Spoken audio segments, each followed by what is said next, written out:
Pyetja ime është në librin e parë të Korintasve, kapitulli 15, vargjet 51 dhe 52.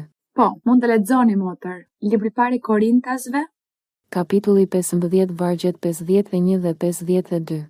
Thuhet: Ja, unë po ju them një mister. Të gjithë nuk do të vdesim, por të gjithë do të shndërrohemi. Në një çast, sa hap e mbyll syt, në tingullin e borisë së fundit, sepse do të bjerë boria. Të vdekurit do të ringjallen të paprishëm dhe ne do të shndërrohemi.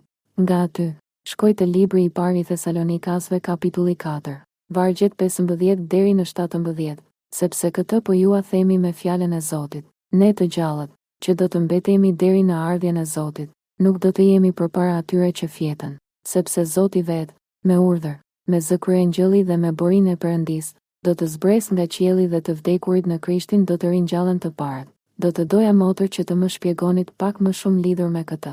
mirë.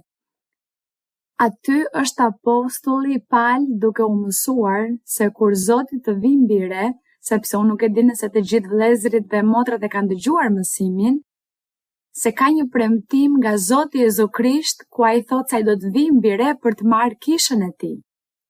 Dhe thotë se kur ai të vi për të marrë kishën e tij, Zoti do të vi vetëm mbi re, ai nuk do të shkel tokën.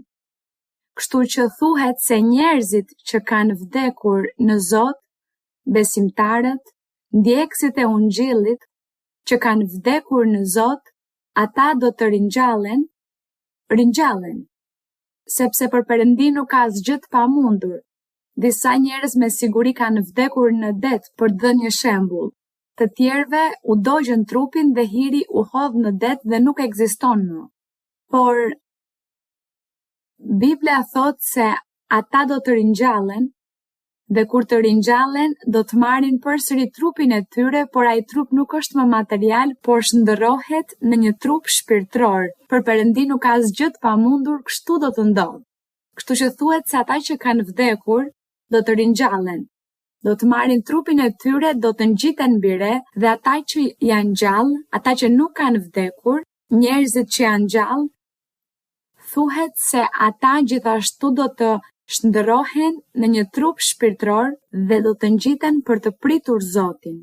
Kjo është ajo që Pali po u mëson në ata kapituj, në ato 2 vargje të atyre 2 librave që lexuat lidhur me ardhjen e Zotit.